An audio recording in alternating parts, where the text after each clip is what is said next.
The nervousness is natural because you can see, oh, a lot of the work that I'm doing today, wow, AI could do that. But is a business owner really paying you to do data entry? Are they really paying you to keep just that part done? No, they're paying you for more than just that. And they want more than that. And fortunately, the accountants, the accounting firm owners also want to be more than that.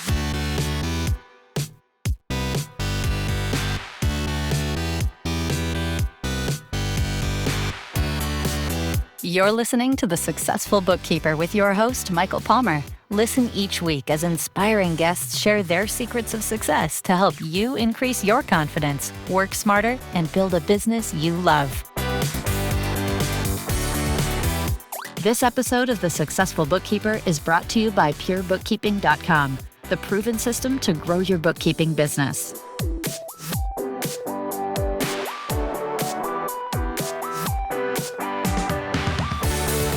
Welcome back to the Successful Bookkeeper podcast. I'm your host, Michael Palmer, and today's show is going to be an interesting one.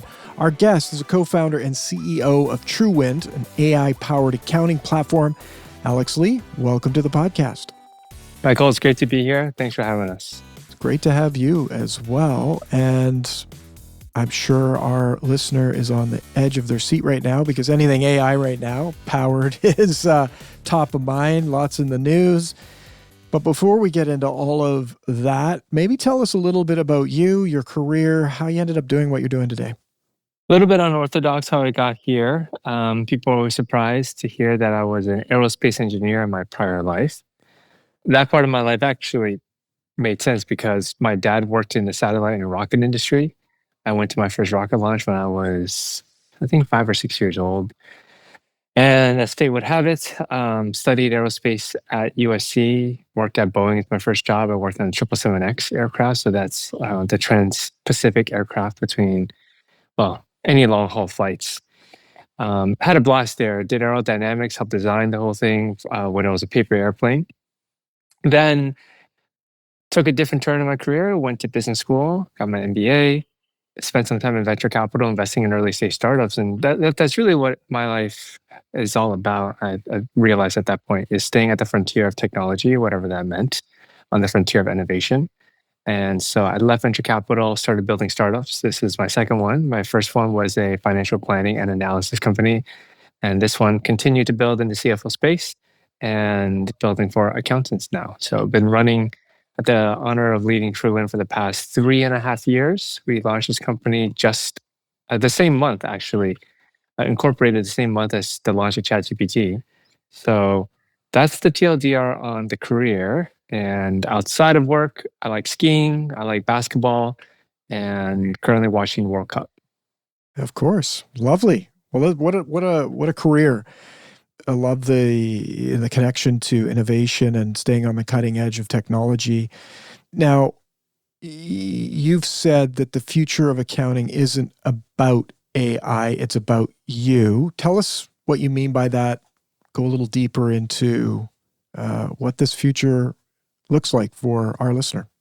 If you think about how accounting has changed, not over the just years, but decades and centuries, there's one answer of accounting hasn't changed. Double entry bookkeeping has always been double entry bookkeeping and continues to be so. New guidelines and new regulations come out to represent the state of work, how companies operate today. But the work of accounting has always stayed the same. The job is to capture and record what has happened in terms of business activity and represent the financial state of a company accurately.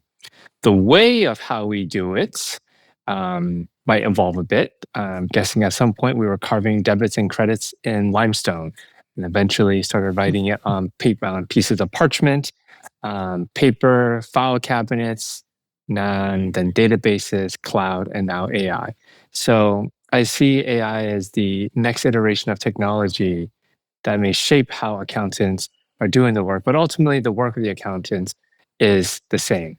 We just want them to spend more time working on the things that matter, working on the things that they're excited about. Yes, there is the record keeping of it, but there is being the steward of trust, being the business partner to the other business units, being the business partner to your clients. Those are the things that are far more valuable. Those are the things that are uniquely human. And no matter how good technology gets, At some point, I want to shake hands with somebody. I want to look someone in the eye, have a conversation with them. That entirely does not go away. So that's what I meant when I said the future of accounting isn't about AI, it's about you. It always has been. AI is just a tool, another tool in your belt, just like cloud, just like paper, just like file cabinets.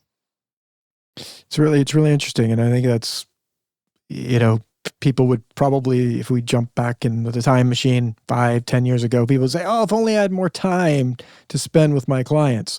And now people's dreams are coming true. Their wishes are coming true. That we actually have the ability in many areas of business to be able to remove some of the work that takes up our time during the day. The question will be, what do we do with that?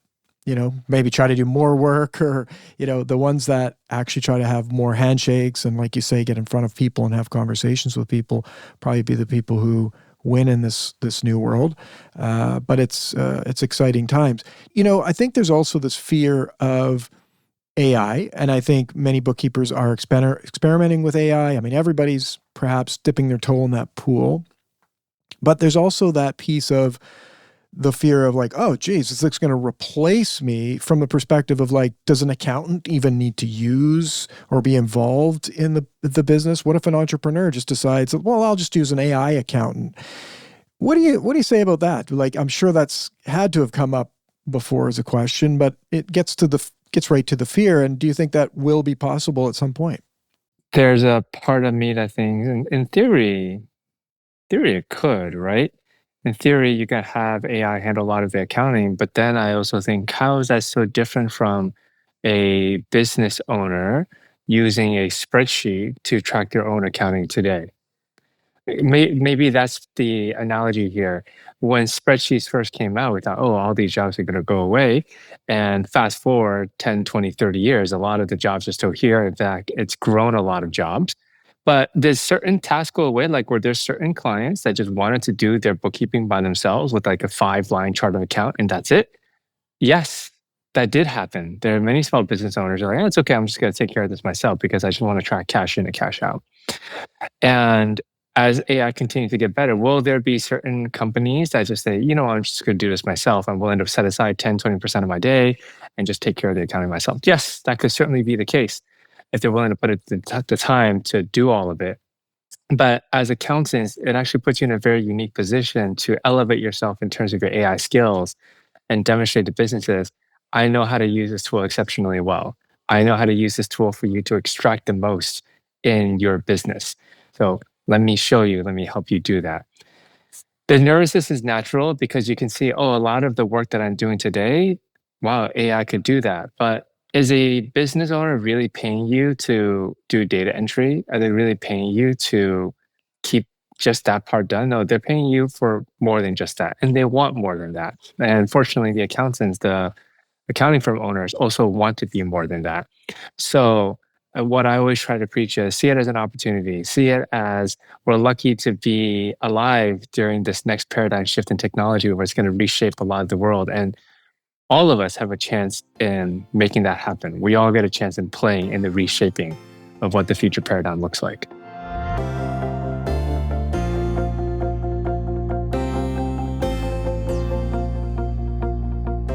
Really well said. And I think it's an interesting one, the point about the spreadsheet. And if anything, it's just going to get them to the end result faster, which is I need to get a bookkeeper and accountant to help me, because I've really made a big mess of this. And that's part of it, right? As the layer of, people have expertise. And so this is an accelerator perhaps of being able to accelerate through work. If you're accelerating doing the wrong things, well, you're going to get to the wrong outcome a lot faster. Having expertise there will certainly help. And it's been the case. You've seen big software companies trying to say, oh, you can do this all by yourself, right? You don't need to have a bookkeeper or an accountant. You can do it inside this accounting software package. And that part of that was true, but part of that was, wow, now there's a whole lot more cleanups that bookkeepers and accountants need to do because they gone in there and messed it all up. So I think it's helpful for people to look at this from a few different lenses and also look back in time at things like the fax machine, the email, the computer, the spreadsheet, the desktop accounting software platform, the cloud. Like you said, it's good to look at these lenses, and this is not necessarily very different. It's just going a lot faster, perhaps, than it's ever been, because of the technology is really what it's designed to do. Really interesting. Now, if you're advising a bookkeeper today around looking at the behaviors or the thoughts or the work, like you said, look at this as an opportunity, what would be things they could do that would start taking them further down the opportunity investigation pathway, if that makes sense? I like to take a crawl, walk, run approach in many of the things that we do, and I think it applies very adequately here. The starting point is getting started, and you don't need to over-engineer or overthink what it means to get started. There's enough AI tools in the market, so pick one. Pick one that you have heard about. Maybe you tried once or twice, you just got comfortable with it. Great, just pick that one and start running with it. So, sorry, not running with it, crawling with it.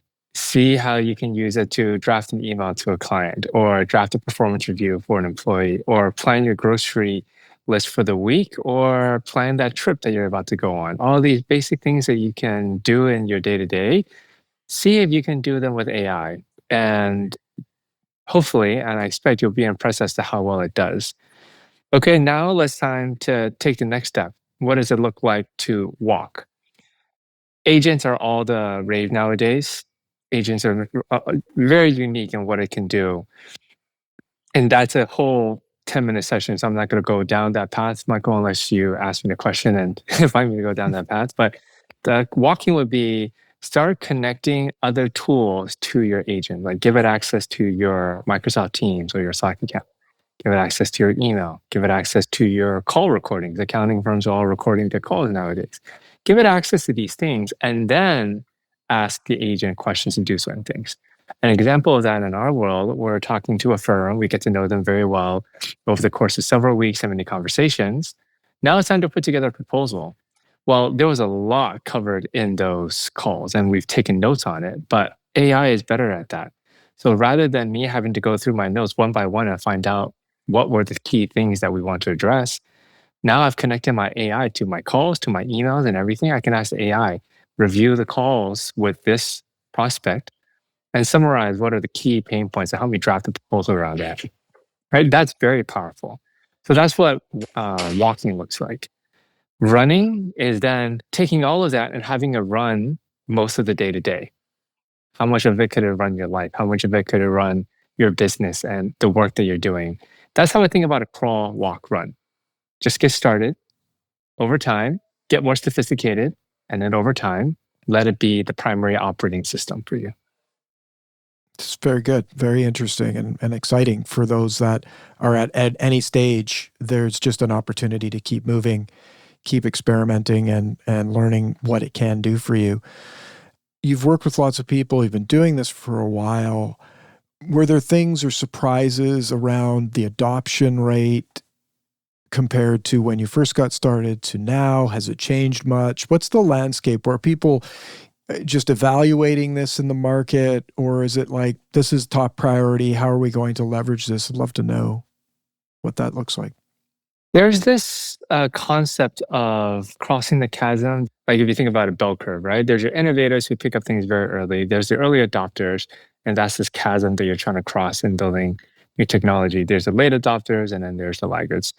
And I think this is a function of, as an individual, where on the spectrum do you see yourself? We see the innovators picking up the tools very eagerly and experimenting and trying new ones. And if it works out, they add it in. If it doesn't work out, they move on to the next one. So there's a lot of, more so than just experimenting, but really adding it into your practice to see where they can see value. What we're seeing a lot more now is the early adopters. They're not just kicking the tires, but they're actively looking to make these decisions to add capacity to their organization because they see we're growing. We are growing, and I need to go out and hire 3 to 5 more people. It's not a either or. Yes, I'm still going to need more folks because we need to engage with the clients. Technology can't handle that, but I also want to equip my accountants with the technology to be able to do their best work. So we're seeing a lot more adoption from that standpoint. And, there's an element of being methodical, doing the proper due diligence, getting comfortable with it. I think the best AI accounting solutions are the ones who lean in and partner with the customers in the same way that accounting firms partner with the clients, in the same way that in-house finance teams partner with the business units. For us, that's how we think about it. It's a partnership. And I think that's when things are most successful.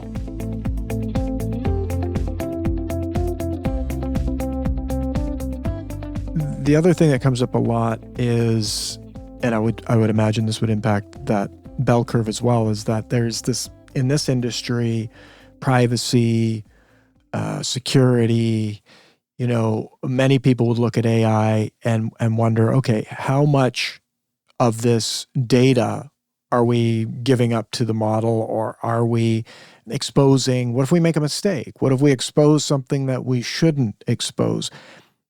Maybe talk a little bit about that, what the reality is of it, and what people should be thinking about and maybe doing differently, or making sure that they're in the right trajectory to make sure that security is being handled or privacy is being handled. Yeah. This continues to be a big one for all the right reasons. Financial information, it's client data. You need to be really considerate about it. What we've seen as the straightforward, but not to say straightforward is not good enough. You just need to be diligent about it. The first is making sure that the vendors you work with are SOC 2 Type 2 compliant. Table stakes, the next part to look in when it comes to the SOC 2 is making sure the auditor of the SOC 2 is one that you trust. Unfortunately, that there are a lot of companies that offer like quick SOC 2s just as a stamp of approval, but that's not good enough, right? Like we all know, everyone in this industry knows that there are good SOC 2s and there are bad SOC 2s. So make sure you pick an auditor that is respected, will do its due diligence, and hold the bar very high. So that's the first one, making sure you're SOC 2 Type 2 compliant. The second is most of the AI accounting companies don't build their own models. They lean on OpenAI, Anthropic, and the other foundation models for that. And understandably so, I think that's the right approach. Then you need to double check that there are data privacy agreements signed between your vendor and the vendors that they work with. That's the legal agreement to protect the data with all these other open LLM solutions that you're using. So first one is being SOC 2 Type 2 compliant. The second is data privacy agreements. And then the third one is more just around data privacy ethos. Do they demonstrate to you, do they give you confidence that they are thinking about data privacy and going above and beyond the call of duty for that? What that might look like as an example with us is we work with a lot of family office customers as one of our verticals, and family names are very sensitive. So we built additional tooling around protecting family names, tooling that we don't even have access to, that is given to our customers, so that when we see financial statements, all the sensitive information has already been redacted. That's what I speak to when it comes to like philosophy. Is the company just saying, yes, we take care of our data, or are they showing you that they take care of your data? And that's in terms of you're working with a firm. But if someone's going out and they've signed up for ChatGPT, they've signed up for Claude, you said connect it to these different applications, connect it to your Google, connect it to your Slack. People are doing this, and people have said, oh, geez, this is like, they're afraid to do it. Like connect it to your computer. Oh my goodness. Before all of those other bigger questions that you would ask, like an enterprise level software company that they're maybe choosing to work with, at the baby steps level, should they be concerned? Should they, what's your take? I'm sure it's come up for you in conversations with your customers. It does. Here's one way I think about it, and I don't mean to be, facetious with this analogy, but we already connect our bank accounts to QuickBooks and Xero and whichever ERP you're using. So you are trusting a large software organization with the sensitive banking data that is your client's bank accounts. So if you're able to get comfortable with that, then the question becomes, what is it about this next thing that might drive some sort of discomfort. And maybe it's because AI is new. OpenAI and Anthropic are new players, all things considered compared to some of the incumbent solutions out there. So I think it's a matter of, well, if you're uncomfortable, that's okay. Start with something that you're comfortable with. So we already covered the framework around data, but still, that aside, let's start off with something you're comfortable with. Start off with maybe your email, maybe just your team Slack. Maybe you keep it to, I'm just going to use this within my team and not let it touch my client yet. So we talk about crawl, walk, run.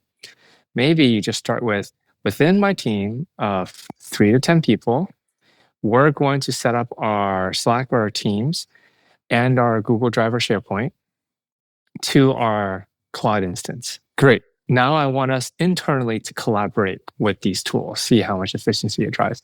That will help build comfort. That will help build confidence in this. And then over time, you think, you know what? Maybe I can also connect our email and let's see what it does.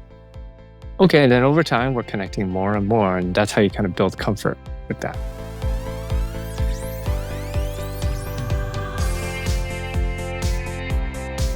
It's good. And it's, I think, good advice for those that are and should be concerned. Being in the accounting and bookkeeping space, there's a lot of sensitive data, finding out and your words of and making sure you're checking with the companies that you're working with. And just because they say they do on the website, do they actually do that? So going deep, making sure you're asking those bigger questions.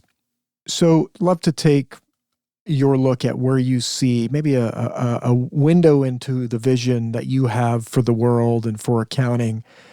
What do you see out there as we, it seems like things move fast within 6 months, but if we're talking a year from now, 2 years from now, where do you think this is all going? From a technology standpoint, well, this is how I like to frame it. Let's assume that today is the lowest that we will see in model performance and the lowest we will see in use cases and the lowest we will see in adoption. The models will only get better. It will only be able to cover more use cases and adoption is only going to go up. That's the baseline I'm operating under. People may disagree, but if that's the baseline, well, that really kind of shifts the paradigm, doesn't it, as to the possibilities of what this could unleash. From a technology standpoint, I'm very curious as to how form factors and interactions with this technology will evolve over time. Like right now, we're used to interacting with AI through a chatbot on the graphical user interface, but the graphical user interface was designed to help us interact with code. Right? People didn't know how to interact with code. We gave us a GUI. You can point and click to it. And now it's evolved into you can talk to it. Well, are there future iterations of what that human to AI interaction is going to look like? From a technology standpoint, that's a very exciting thing that I'm sitting by the sidelines watching while we build for the future of accounting. When it comes to how the accounting industry will unfold, I see this technology as a catalyst to create a Cambrian explosion of demand for accounting. I think as we see the business model shift from billable hours to fixed fee, this technology can be a very large catalyst to driving massive demand.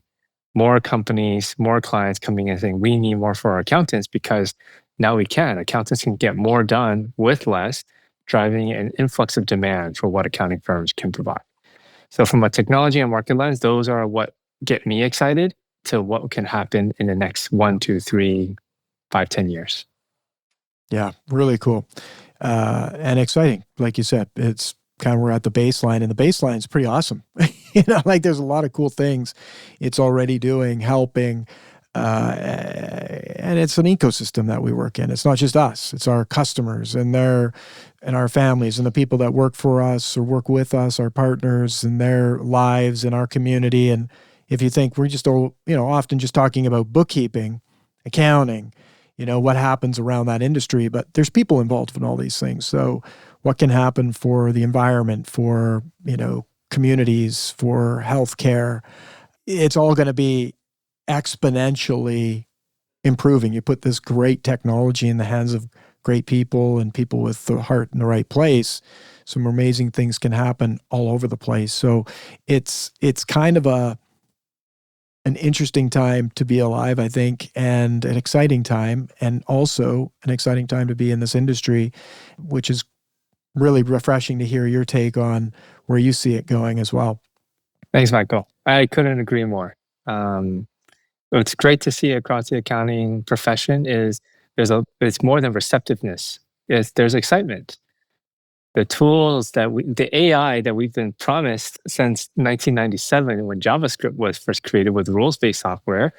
Wow, this thing could actually reason and understand context. And I think that's what people missed about accounting for so long. People thought, well, accounting's rules. We can automate it. It's not rules. There's a lot of judgment that accountants have to exercise every day. And that's where tools like these can really help empower this profession. Yes, beautiful. Well, let's maybe end on you telling us a little bit more about what you do and the company that you're running and how you think it can help our community. Thanks, Michael. Truewind is a 3.5-year-old technology company based out of San Francisco. We're building AI for accountants. What that means is we're providing accountants with what we call a agentic workspace. Think of it as Excel, a tool you're very familiar with the powers of AI and agents combined together to help you do your best work. We are a GL agnostic solution, so we integrate with your QuickBooks Online, Sage Intacct, or NetSuite, and providing a new way for accountants to build their schedules, maintain amortizations, do the close reconciliations that take up so much time every single month. So we're helping accounting firms as well as corporate accounting teams reduce their close time by 30 to 50% by handling the hardest, most difficult close items. For family offices, that's brokerage accounts. For nonprofits, that's reconciling your donor database to your accounting system. And list goes on with all the different verticals that we work with. So if people would like to learn more, our website is truewind.ai. You can also reach out to me directly on LinkedIn. I respond to all of those. Beautiful. It's just really an exciting time, and it's exciting to see the work that someone like yourself is doing and the background that you have, bringing that to our community, and such a privilege to have you on and sharing what you know about the last 3 years of working on this project, and we'll look forward to seeing where you take it, and we'll see what it looks like in a year from now. We could be all riding around in spaceships, perhaps, and that's not too far from the truth, is it? So this has been excellent, and I really want to thank you on behalf of our listener for your generosity in being on the show. Thank you. Thanks for having me here. It was a blast. It was our pleasure, and with that, we wrap another episode of the Successful Bookkeeper podcast. To learn more about today's wonderful guest and to get access to all sorts of valuable free business building resources, you can go to thesuccessfulbookkeeper.com. Until next time, goodbye.